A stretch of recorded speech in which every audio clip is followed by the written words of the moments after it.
Man, Alexis Hetman. Child, let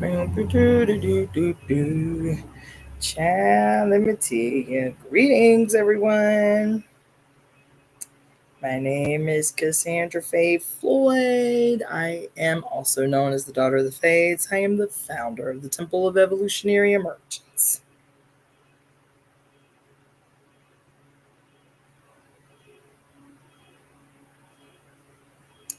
Yo, let me tell you. The world is insane. It is official. Okay? The world is insane. It is official. Child, it is official. Let me tell you. All right, so let me pull myself together. I am putting my IG on, and we are going to get started in our regular endeavors, which is the reading of the book Pure Lust, Elemental Feminist Philosophy by Mary Daly. Pure Lust, Elemental Feminist Philosophy by Mary Daly. We are trucking right along. We are just a hair past halfway through the book. Now, let me just say that yesterday, for those of you who do not know or maybe tried to tune in, I did not post a read of The Great Cosmic Mother as I said I would. I said I was going to post a read of The Great Cosmic Mother that was going to air for those of you who did not tune into the book club. I didn't mean The Great Cosmic Mother, I meant Pure Lust. But for those of you who did not tune into the reading of Pure Lust yesterday, I was supposed to post a live reading of the book, you feel me, that would air while we were doing the book club. I did not do that. I don't think I'm going to do that. Wednesdays is going to be the book club. That's just what it is. Either you tune in or you don't. Wednesday is just going to be the book club. I am not trying to create more work for myself. I'm not trying to create more work for myself, okay? So I will read now 4 days a week. Monday, Tuesday, Thursday, Friday, temple services being on Sunday. So I'll still be out this joint 6 days a week, trying to put y'all on game. Feel me? I'm going to tell you, today has been something else. It's been one of those days that I spent more time than I should have catching up with the happenings of the world.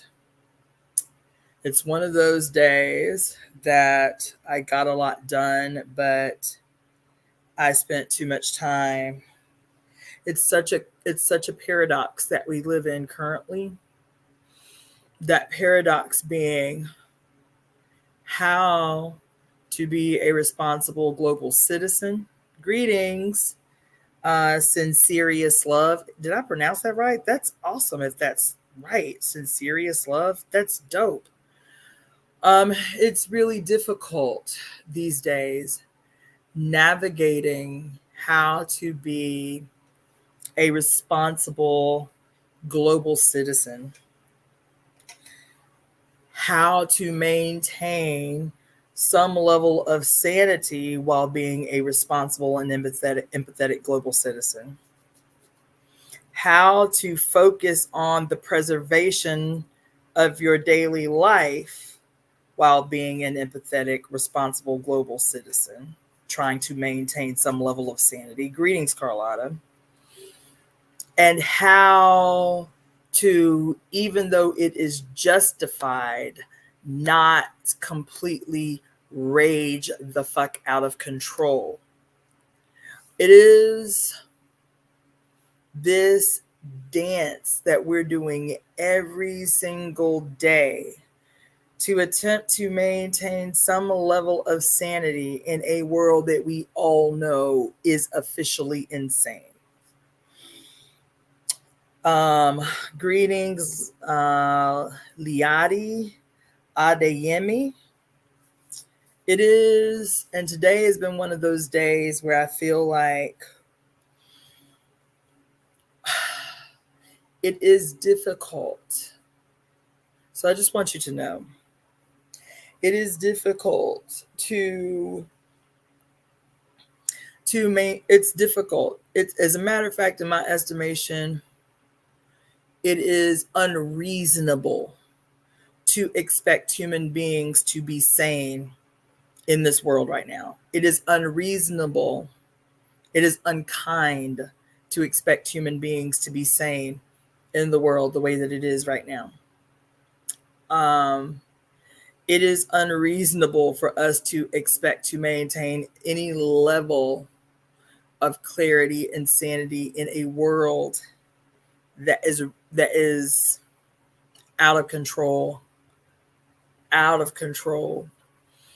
It is, I don't know, I just felt I had patients today. I had clients today. I had work that I needed to do today. And the whole time I'm going through the motions of paying bills and seeing people and showing up for patients and trying to help them understand what's happening to them.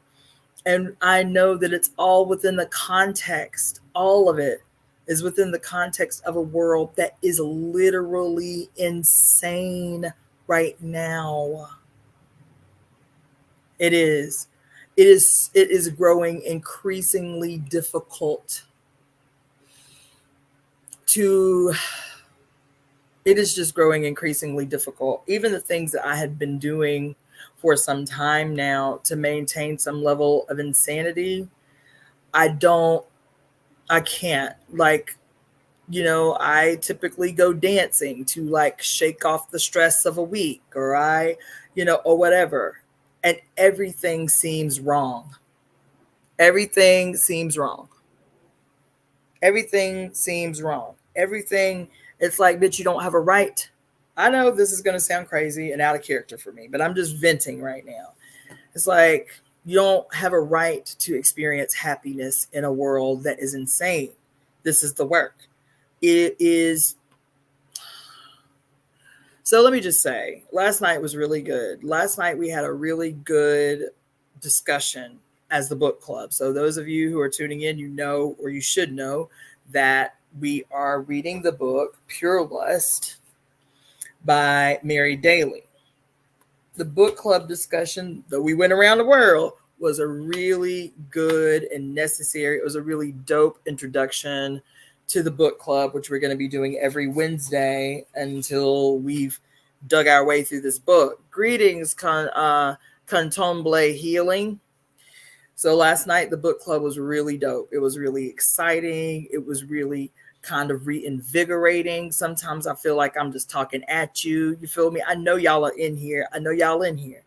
But it was really good to get feedback, the interaction, you know, people's different perspectives on how they're internalizing the book.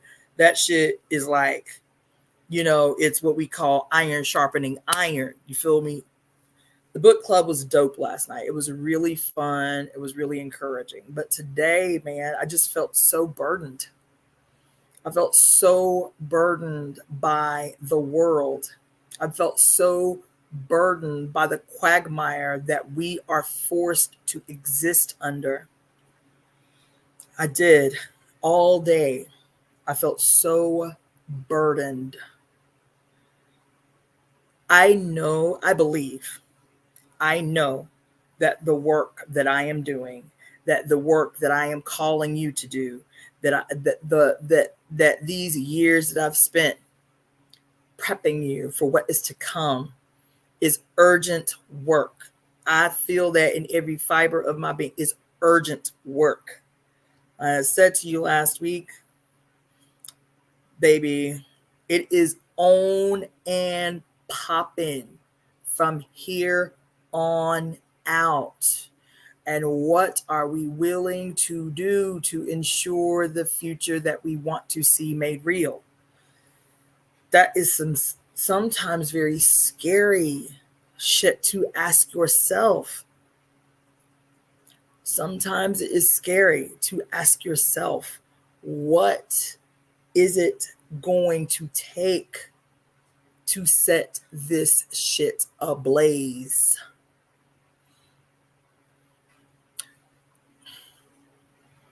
Are we serious about the world that we say we want to create? If we are serious, what does that mean and what does it look like? Huh? What does it look like?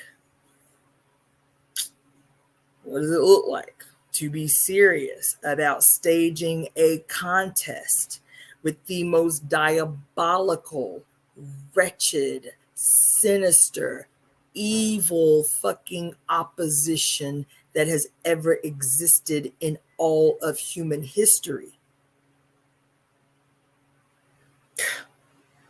These are the questions that we have to ask ourselves, because I'm telling you, kumbaya, love and light is not going to fucking cut it. It's not. It's not gonna cut it.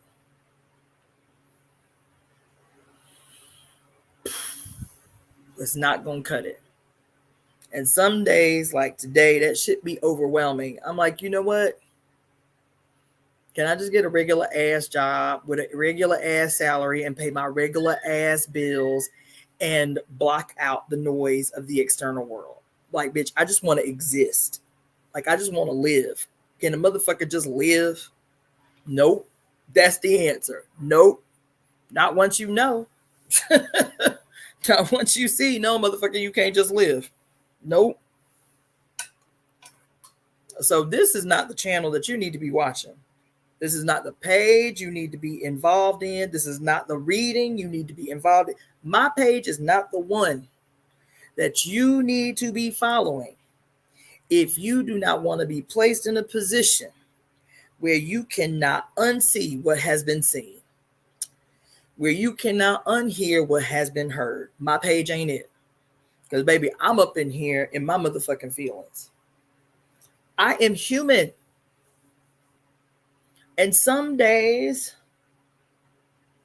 I feel, I mean what I say when I say I feel so fortunate. I do, man. This is the paradox. I feel so fucking fortunate to see. I feel so motherfucking fortunate to have been astute enough to heed the call. That don't mean I'm not human. And some days I wish I could unsee, man. Some days I wish I could unhear. I'm not lying. Today was that day. Today was that day, man. Today was that day. Today was that day.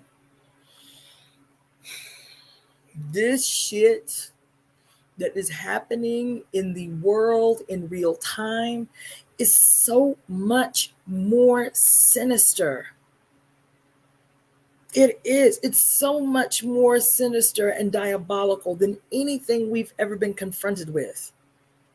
When I talk to you about Harriet Tubman and the work she did and the heroine she was, compared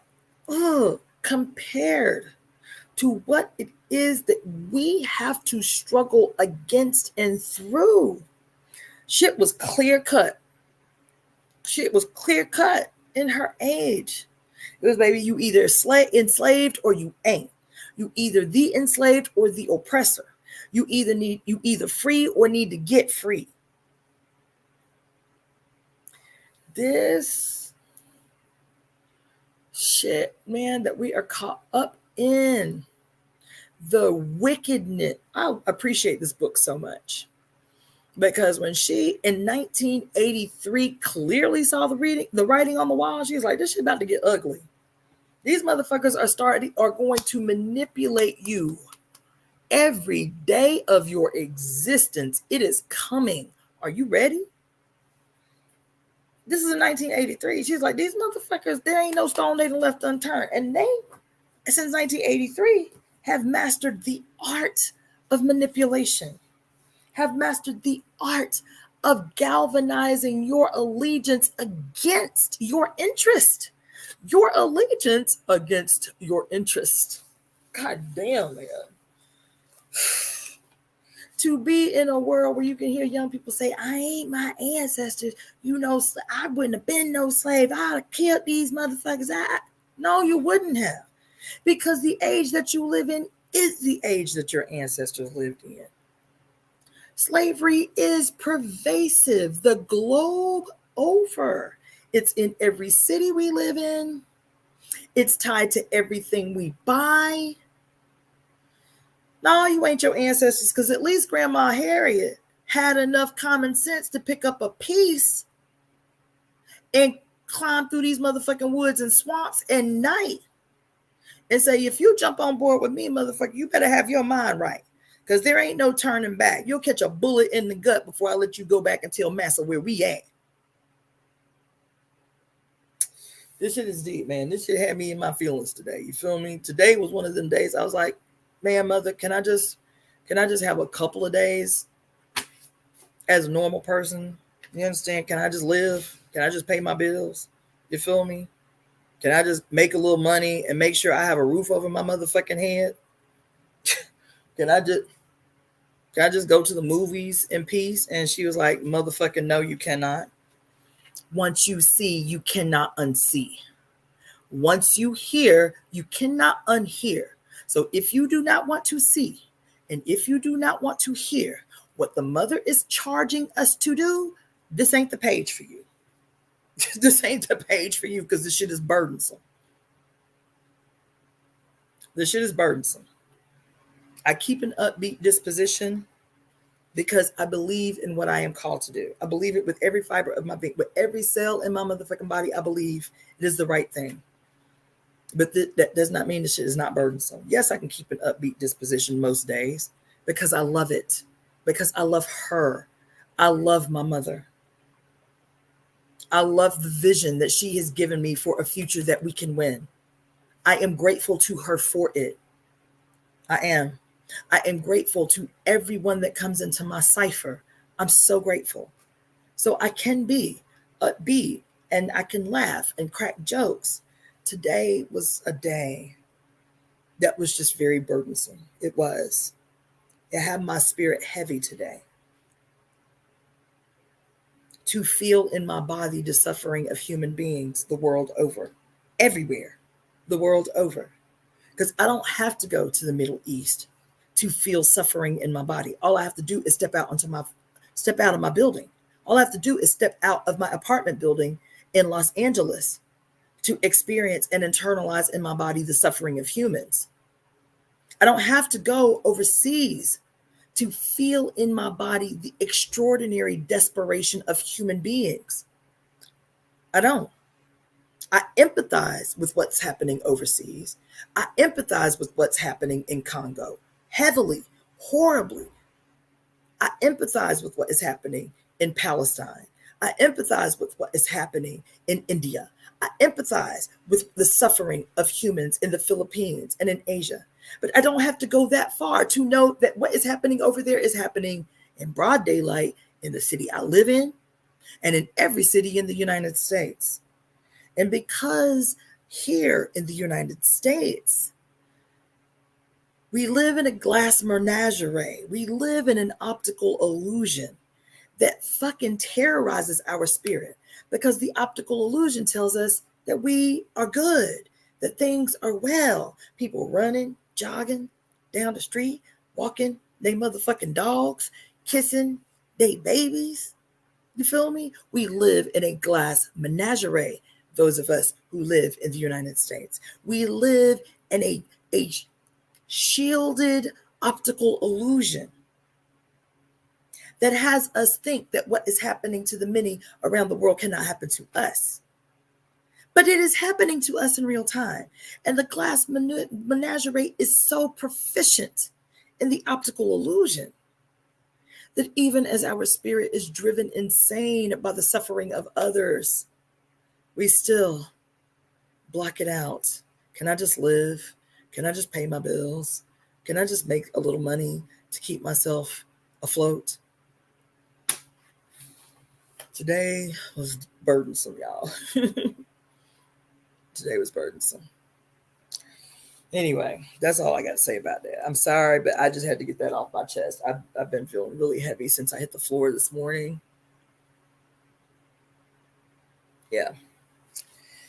All right. So, for those of you who have been following along, for those of you who have been reading along, for those of you who have your books or don't, we're reading Pure Lust, Elemental Feminist Philosophy by Mary Daly.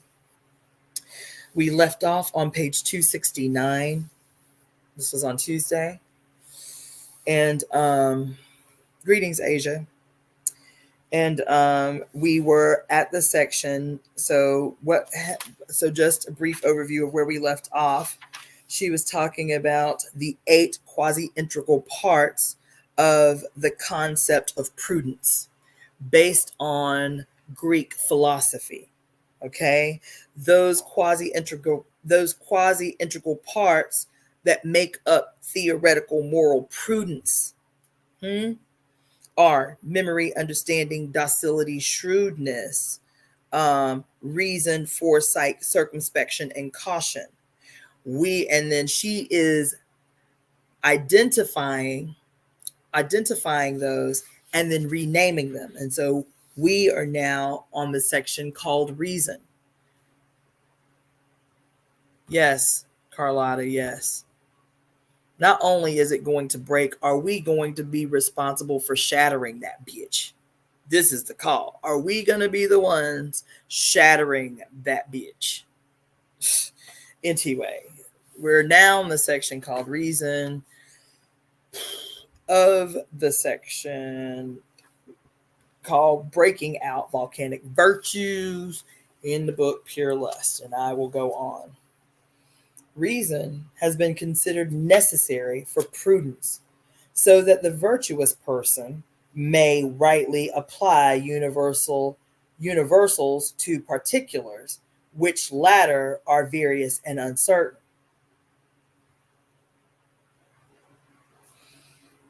This primary universal principle to be applied is that good is to be done and evil is to be avoided.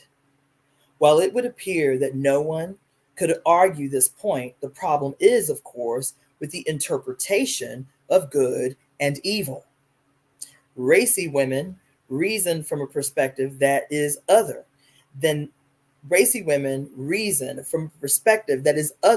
that which accepts patriarchal meanings and myths of good and evil. Since women have suffered the symbolic and practical consequences of phallic reason about and from ideas of good and evil, these words are especially subject to the scrutiny of women criticizing such reason.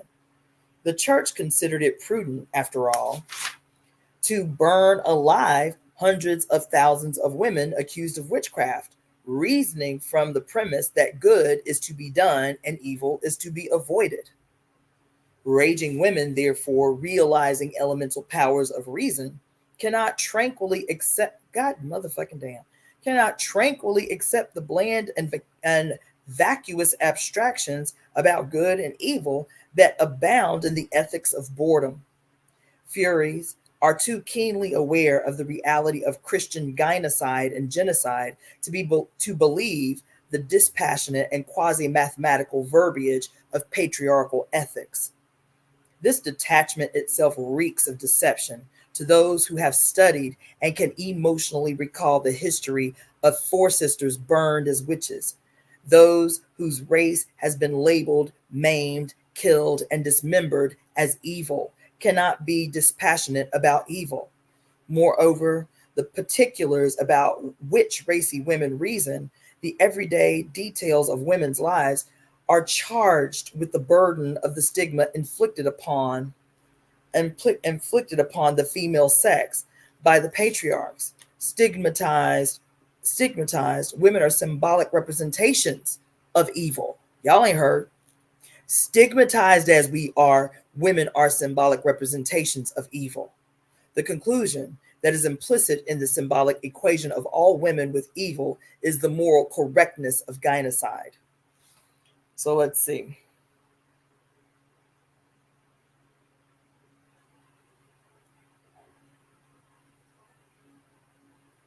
So she has a little section down below here. I want to talk about. I want to read right before we go into the next section.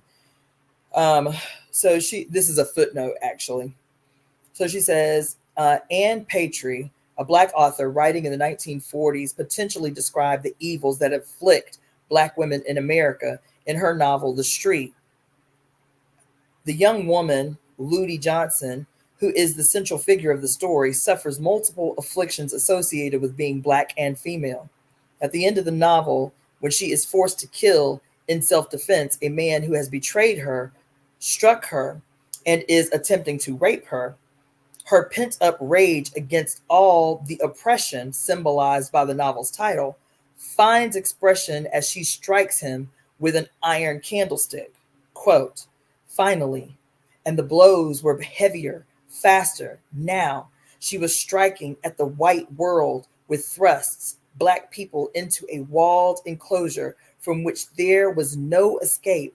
And at the turn of events which had forced her to leave her son alone while she was working so that he now faced reform school, now had a police record. She saw the face and head of the man on the sofa, on the sofa, through the waves of anger in which he represented all these things, and she was destroying all these things, end quote. The young woman's act is very comprehensible to the reader within the context vividly portrayed in the novel. It is evident also that she has accurately assessed her situation in relation to the prevailing system of injustice, for she realizes after killing her attacker that, quote, the only thing she could do was to go away and never come back, hoping that her, quote, crime would not be discovered. For the smartest lawyer in the world couldn't do anything for Bub, not now, not when his mother had killed a man. Although this novel is deeply tragic, the reader is left with the hope for the strong and courageous young woman whose integrity and desire for justice were never undermined, violated, or destroyed. Foresight. Since future contingents are the subject matter of prudence, foresight has been reckoned as a part of prudence, for it implies the notion of something distant to which that which occurs in the present has to be directed. When women race beyond and through the limitations of patriarchal measurements of time, the meaning of foresight shifts radically. Since volcanic memories have their sources far behind and beyond fallow temporality,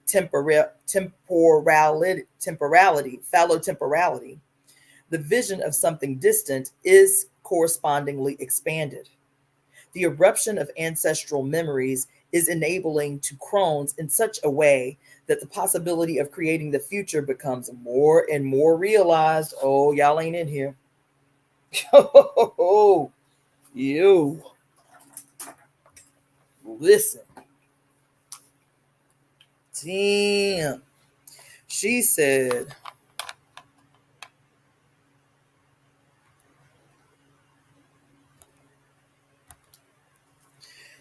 since volcanic memories have their sources far beyond and behind fallow temporality, the vision of something distant is correspondingly expanded. The eruption of ancestral memories is enabling to crones in such a way that the possibility of creating the future becomes more realized. Yes, agnostic knowing of final causality becomes less and less mediated. Prudes become present in an ontologically active way, presentiating future being. Women who are overcoming amnesia become soothsayers, not merely in a passive sense, receiving revelations, but in a creative sense. Philosophical prudes learn to practice wisdom. Learn to practice wisdom. To put it another way, fates do not simply foretell that which appears to be inevitable. Oh my God. Damn. You. Oh my God. Child, listen. Oh my God. She said, to put it another way, philosophical prudes who learn to practice wisdom. To put it another way, fates do not simply foretell that which appears to be inevitable, nor is fateful foremaking simply directing things in the present to some prefixed goal. Oh my God. Fates set out. Fates act out of deepening being in the past and present, participating in the tidal timing of biophilic eruption and creation. Ooh. This is the calling of women as weirds, as norns, as muses, as aguars, as websters, as spider women spinsters, and as called by 1,000 other names.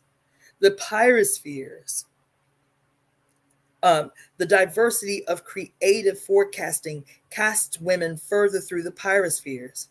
The foresight of fates gives purpose to wandering, focus to wondering.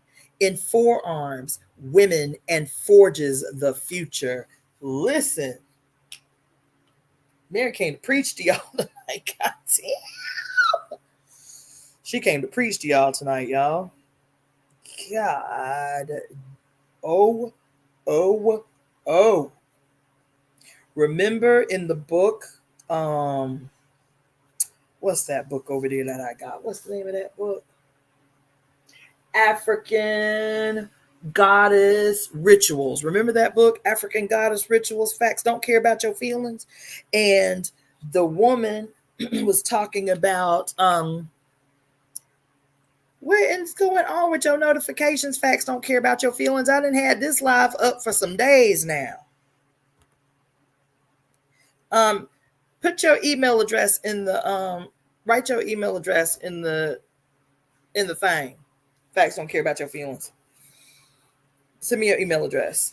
Anyway, remember in the book African Goddess Rituals, when she said, when we were talking about the goddess Inyame, and in there, Inyame was talking about how she was in like an apprenticeship with this Babalao, and the Babalao was teaching them how to use a specific herb to divine.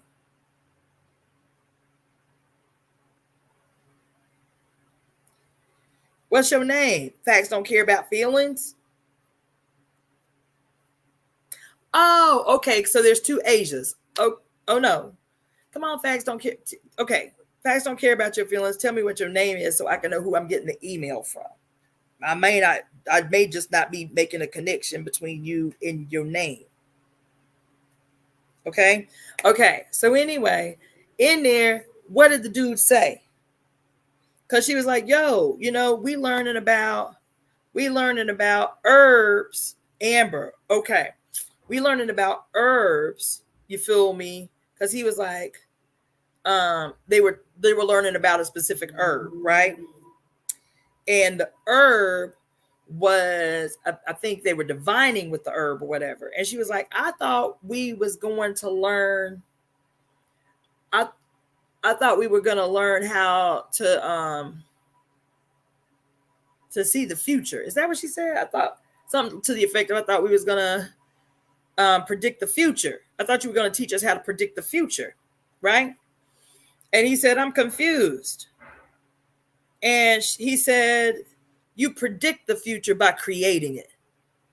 That's what he told her. That's why we need to learn these herbs. That's why we need to learn what we learn, because you predict the future by creating the future. And then Mary come up in here talking about some listen, fates do not simply foretell that which appears to be inevitable. Why? She said fates do not appear to foretell that which appears to be fates do not simply foretell that which appears to be inevitable, nor is faithful force making simply directing things in the present to some prefixed goal. Fates act out of deepening being in the past and in the present, participating in the tidal timing of biophilic creations. Child, we predict the future by creating it. Listen, circumspection. Circumspection means the quality of being careful to consider all circumstances and possible consequences. This has been deemed necessary for prudence, for it appears that a thing is good in and of itself and suitable to the end, and nevertheless becomes evil or unsuitable to the end by reason of some combination of circumstances. Thanks. Facts don't care about your feelings. As a woman becomes shrewder, her perception of her environment, of her circumstances, changes. On the foreground level, she can see more clearly the catch-22 situation of all women in a gynocidal world. She sees the hazards are everywhere. At the same time, living more and more in pyrospheres, she sees extraordinarily positive and pyrogenetic convergences of circumstances which encourage her to dreadfully daring pyrosophical decisions. For surviving and thriving in pyrospheres involves realizing emotionally wild connections with the elements of one's environment. Rather than becoming cautious and timid, then, circumspective prudes become bolder and circumstances are better comprehended. Gynecological circumspection increases possibilities and heightens powers, rather than decreasing and stunting these. Moreover, a creative prude not only acts within a context of given circumstances, she changes circumstances and spins new ones. Come on in the room, y'all. Come on in the room. Come on in the room. She says, moreover, the creative prude not only acts within the context of given circumstances, she changes and spins new ones. To a certain extent, this process resembles her discovering of new words. For some of the new circumstances are new in the sense that they are heard and seen in a new meaning context, and thus are heard and seen in a new way. The process is one of creative circumspection, and it becomes possible when a woman has chosen to know emotionally, that is, to think and live in fire. Come on. It becomes possible when, from this pyrosophical vantage point, she strives to know outermost circumferences, the cosmic context of circumstances. Ooh, shit.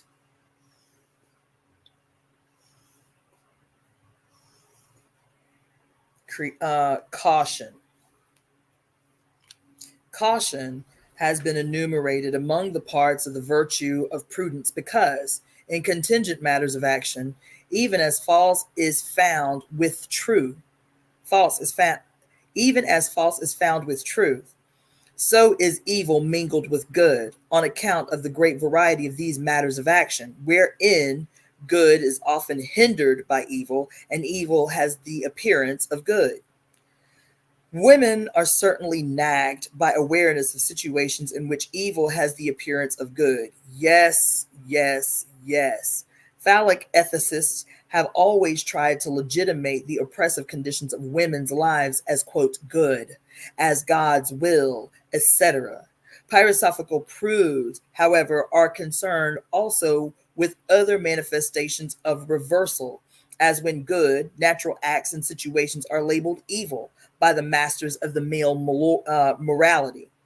A prude is nagged by recurrent awareness that what she deeply experiences as good for herself has the appearance of evil to the namers and framers of normality.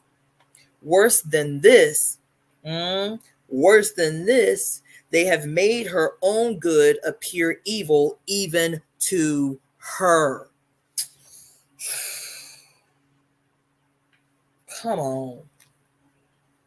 They have made her own good appear evil even to her. The caution of pyromantic prudes, therefore, is not concerned only or even primarily with recognizing the evil that is presented as good. For example, socialization to femininity. For this deception, at least in its blatant forms, has been uncovered in more basic stages of coming to consciousness. The more subtle task is acknowledging what is good and natural for women and reclaiming and naming this our heritage, which has so universally been misnamed in patriarchy that we can barely find words at first to name our own truth. Ooh, listen. Oh my God. Listen. Yo. Such a task requires active, daring, creative caution. One avoids or fights off the evil that is paraded as good, which is no small task to be sure. But a woman must rename with all of her courage and creative power with the process of her life the good that has been stolen from her through being stigmatized evil. Ugh. Ugh. This creative caution of prudes, this refusal to be separated by deception from what is originally good, is canny and uncanny. Among the meanings of canny, searchers find, quote, skillful, clever, cunning, in the old sense. In the archaic Scottish, canny wife means wise woman, midwife. Hence, canny moment, moment of childbirth. Femme sage. The word, therefore, suggests the witfulness of Weirds and the creative powers of Webster's. In addition, canny has an obsolete Scottish meaning, quote, supernaturally wise. Come on, supernaturally wise, endowed with occult or magical power. Canniness thus implies the elementally natural powers of those who are realizing archimagical agents, archimagical potency. Damn. The cautiousness that is implied in the word canny is elemental, utterly other than the cautiousness of the caretakers of mortuaries of male morality. For canny also means careful or cautious in motion or action, hence quiet, gentle, or soft of speech, free from commotion, disturbance, or noise, said of persons or animals in their actions, speech, or disposition, and also applied to things as running water, the sea, and the wind. The usual sense in modern Scotch. Thus, it names the strong softness of biophilic being. It suggests that the naming process of canny women, like the sounds of animals, running water, the sea, and the wind, is in harmony with the natural environment. The creations of canny wives are gynecological. The mortuary caretakers of morality, this canniness is uncanny, that is, arousing feelings of, quote, arousing feelings of dread or of inexplicable strangeness.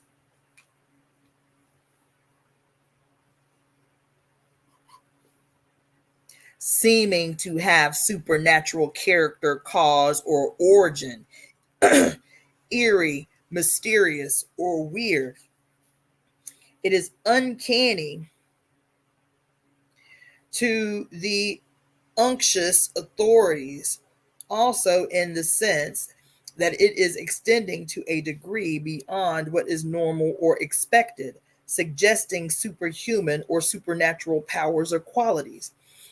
It is predictable that the unctuous undertakers of the necropolitan society will experience the creativity of canny wives and weirds as uncanny.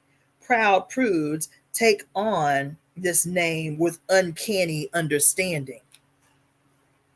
The apparent contradictions expressed in the naming of prudish caution as canny uncanny is related to the paradoxical naming of virgin virtues as vices.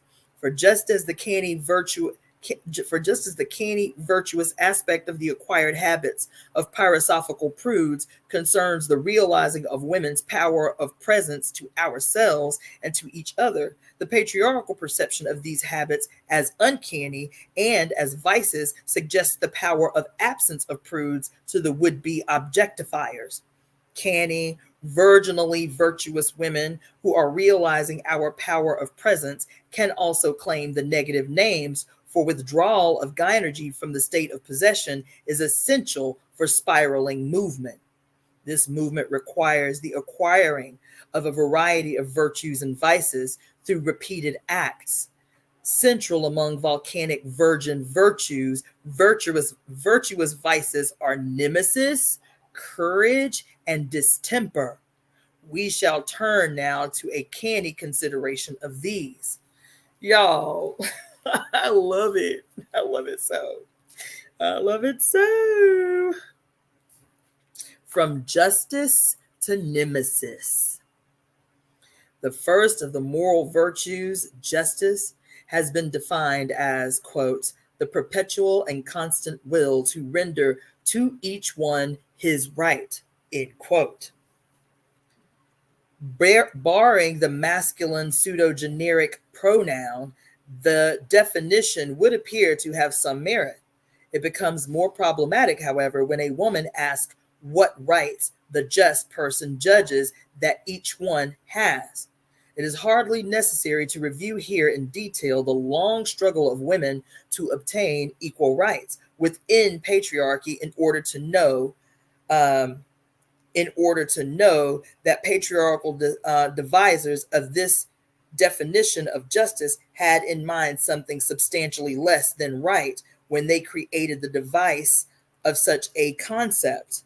Since, moreover, the moral virtue of justice was believed to be situated in the will and thus to require the intellectual virtue of virile prudence to direct its acts, it is clear that much too much is askew in phallic theories of justice. The just king, president, pope, physician, boss, husband, father, knows with certainty the proper place and right of the touchable caste of women. Nor does the patriarchally defined vice of injustice throw much light upon the predicament of women. For the droningly dictated dichotomy of justice and injustice is chiefly concerned with the making and breaking of boys' clubs rules. The situation of women, both the oppression and the amazing authentic aspiration, is ineffably outside the sphere of petty paternal disputes that is reflected in this dreary semantic dichotomy. The pair, justice, injustice, is too pallid to name the righteous virtue of raging women. More accurate to name the object and the process of racy righteousness is the term nemesis. Yes. Come on in the room, nemesis.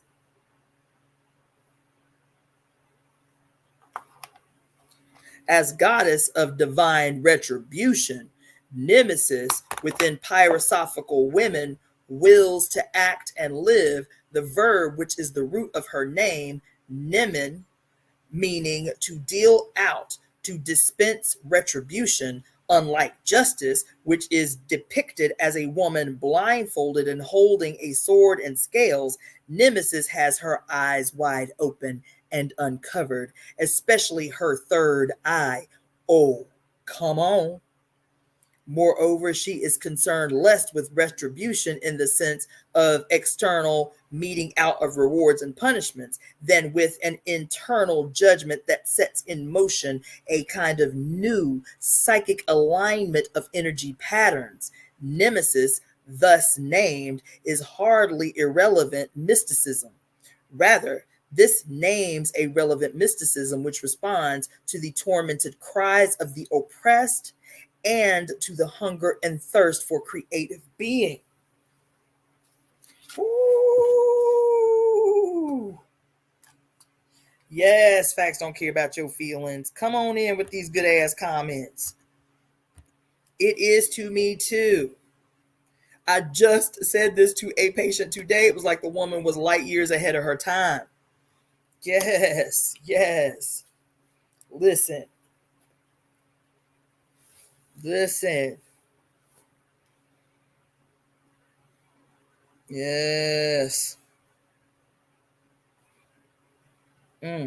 Certainly. Women have always, come on.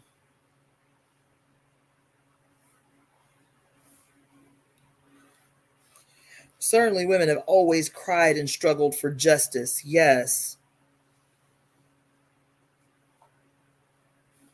The thwarting of this longing and struggling gives rise to the birth pains of radical feminist awareness. Yes. Yes. But only when the knowledge that something is not right evolves into uncovering the invisible context of gynocide and, beyond this, into active participation in the elemental context of biophilic harmony and power can there be a great and sustained creativity and action. To name this active elemental contextual participation, which transcends and overturns patriarchal justice and injustice. Other words are needed. Nemesis is a beginning in this direction. Yes, baby, yes.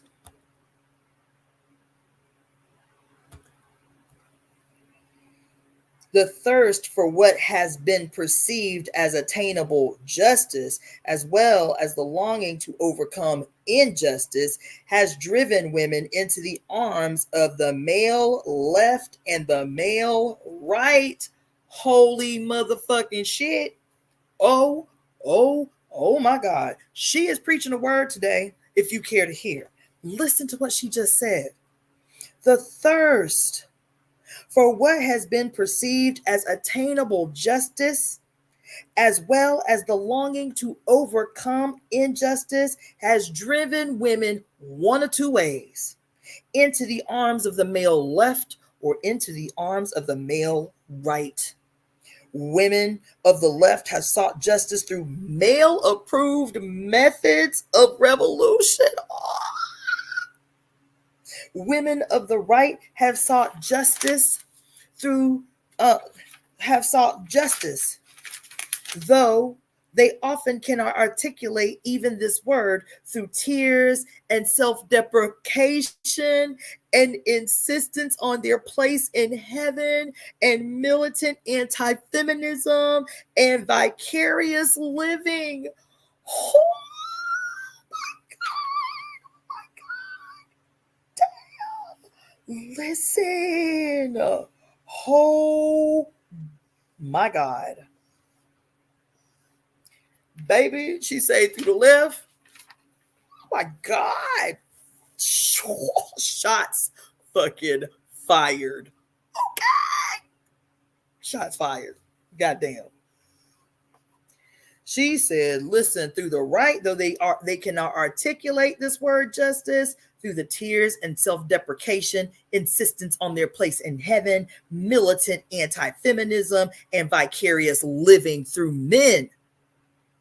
Women swing to the left and to the right when captured within the confines of the patriarchally controlled imagination, expressed in the words justice and injustice. Holy motherfucking shit. God damn it. Oh, oh, oh. Somebody in their feelings on this night. Somebody in their feelings tonight, baby. God damn it. Understandably, there is often a passivity in women's hope for justice as for a commodity long. Ooh, child hopes becomes a commodity long overdue. Oh shit. Y'all ain't in here for this word right now. Even the expression fighting or working for justice suggests a commodity to be gained through active struggle. It does not convey the object of this striving as something that women create. Oh, oh my God. Listen. She said, even the expression fighting or working for justice suggests a commodity to be gained through active struggle. It does not convey the object of this striving as something that women fucking create. This may in part be related to the passive condition of women as oppressed.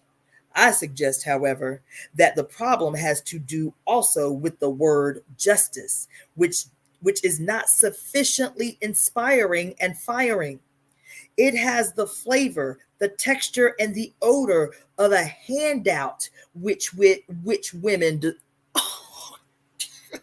Oh, yeah. Child, listen to Mary tonight, y'all. She say, this may be in part related to the passive condition of women as oppressed. I suggest, however, that the problem has to do also with the word justice, which is not sufficiently inspiring or firing. It has the flavor and the texture and the stank, the odor of a handout which women deserve, and which presumably could ultimately be bestowed by or wrenched from the prevailing male order. But the prevailing odor does not have the capacity to bestow or even to have wrenched away from it the sought after treasure.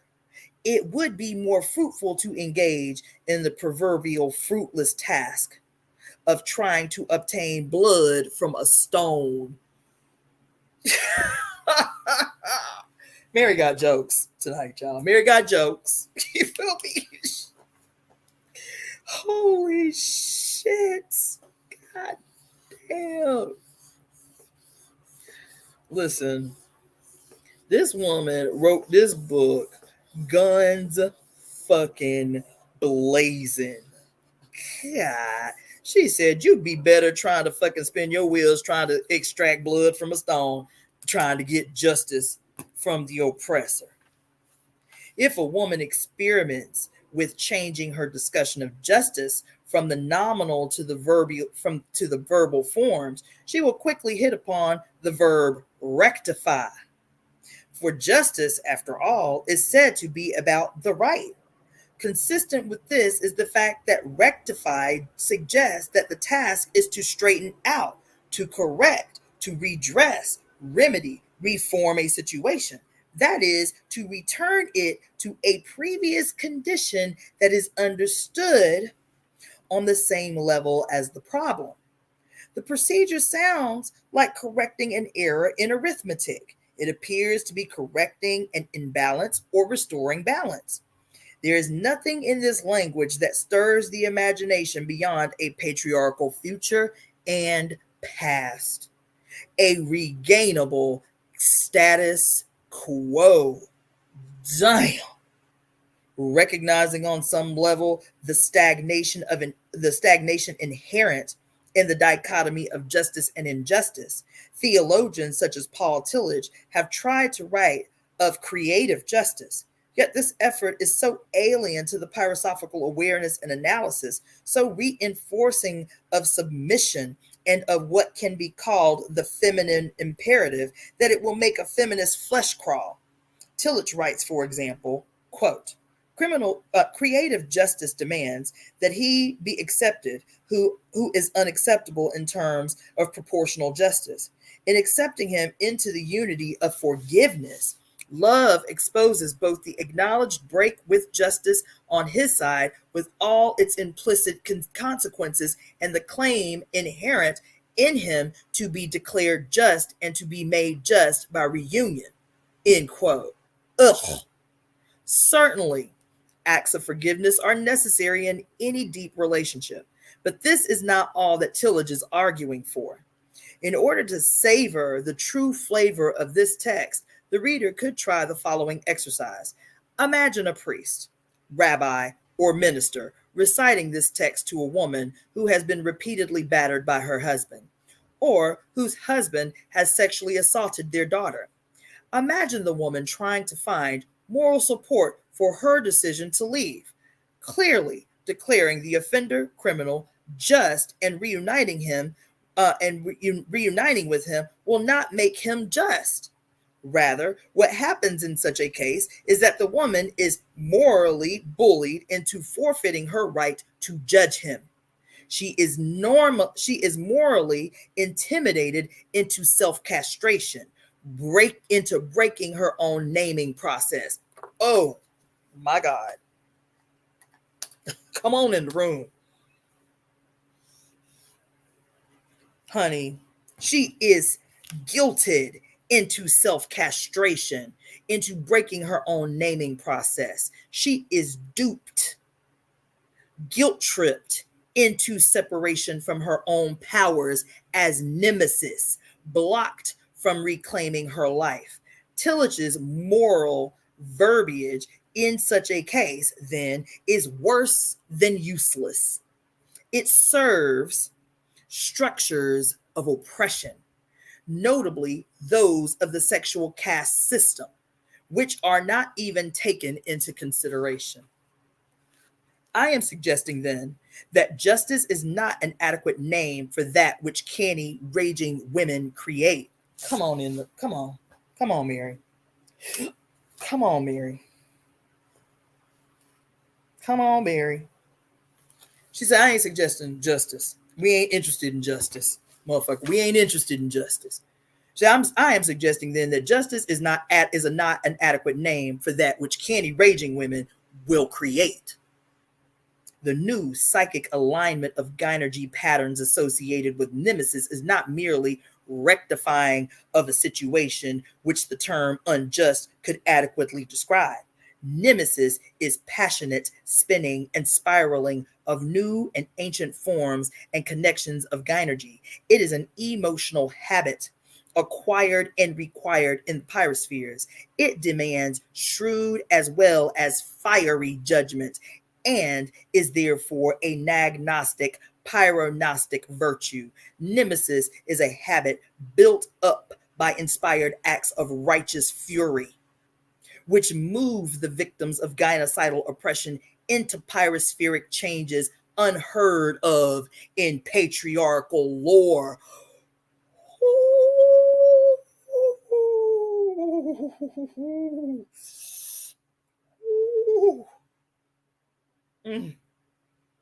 God damn. She said nemesis is a habit built up by inspired acts of righteous fury, which move the victims of gynocidal oppression into pyrospheric changes unheard of in patriarchal lore. Some women have always known about the active desire that reaches beyond the confines of justice. In 1852, a political speech at the Women's Rights Convention, Elizabeth Oakes Smith asked, quote, "My friends, do we realize for what purpose we are convened? Do we fully understand that we aim at nothing less than an entire subversion of the present order of society, a dissolution of the whole existing social compact? Oh, in 1852, they was like, we got to burn this bitch all the way to the ground. Assessing the 20th century American scene, Florence Kennedy, commenting from her vantage point as Black feminist activist and attorney, wrote, quote, every form of bigotry can be found in ample supply in the legal system of our country. It would seem that justice, usually depicted as a woman, is indeed blind to racism, sexism, war, and poverty, end quote.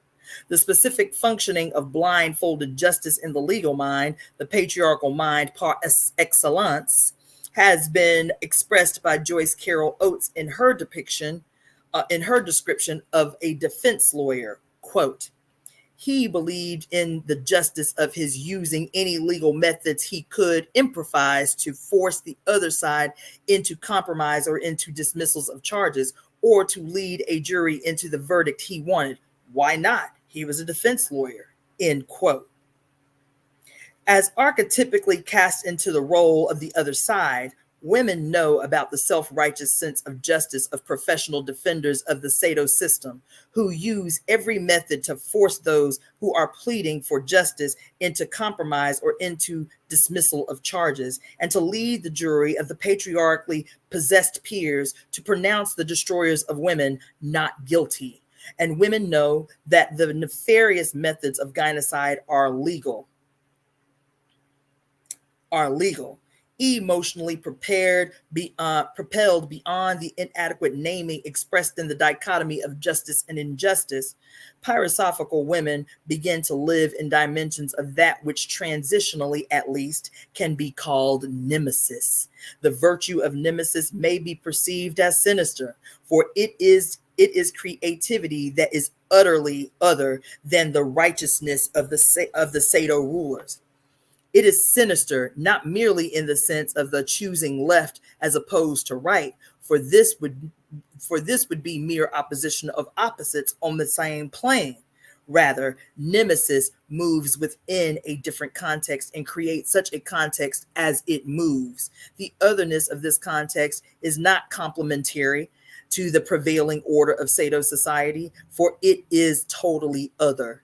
Women participating in the powers of nemesis, spinning gynocentric ways of being, are not caught in reactive rage, but are actively raging and racing. Among the meanings of the noun rage is, quote, violent action of the elements, wind and sea. Rage also means a furious storm, a tempest. God damn.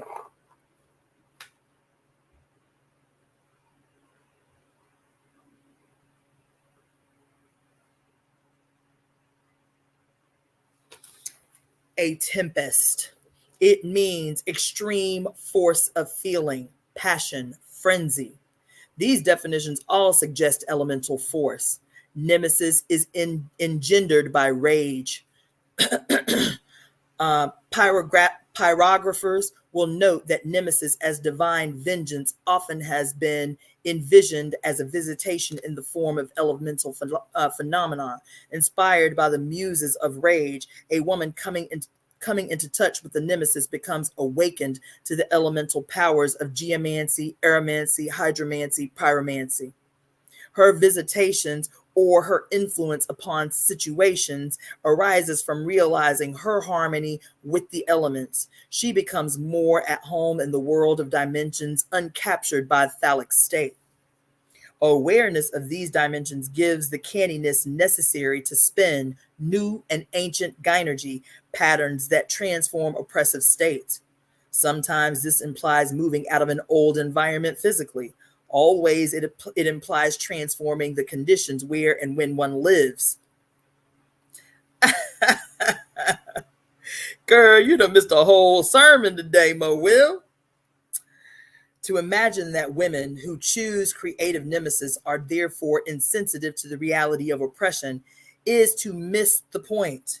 For it is visionary creation that carries women's movement forward, upward, downward, and aroundward, and that sustains the woman warrior.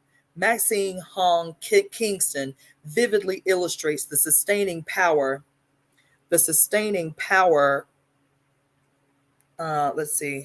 the sustaining power of feminist vision in relating how the stories of women warriors told to her by her mother aided her in the struggle of growing up female in Chinese and American society.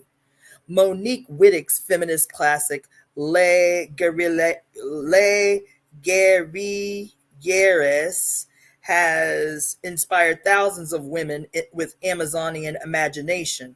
Indeed, numerous crones have been engaged in the process of conjuring nemesis through remembering the lore of our foremothers and through spinning original tales.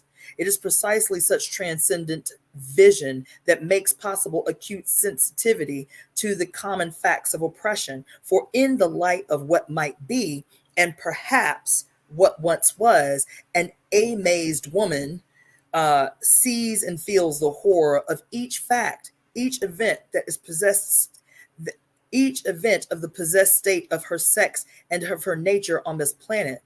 This vision fires her to fight back.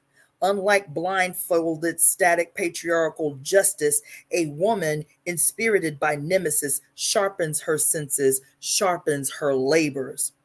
As her axe, this can cut back barriers.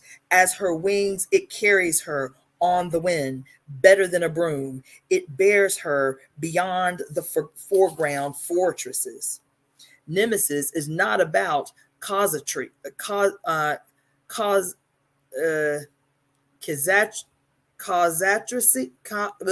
casuistry, nor about cautiously measured rewards and punishments. It is about flying through the badlands, the bad times.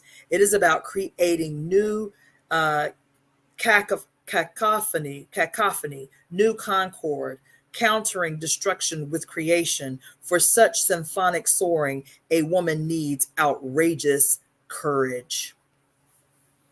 Woo, woo. Child. Mary be taking heads. That is the end of the read for today. For those of you who tuned in late and do not know what I was reading, Pure Lust, Elemental Feminist Philosophy by Mary Daly. Pure Lust, Elemental Feminist Philosophy by Mary Daly. Child, I needed that read today. I needed that read on this day. So I will see you all tomorrow at 5 p.m. Pacific Standard Time for the continued reading of Pure Lust by Mary Daly. Sunday will be our temple service, the Temple of Evolutionary Emergence at our location. I still have to get that to y'all. I promise I will have it tomorrow. It's been a busy week, and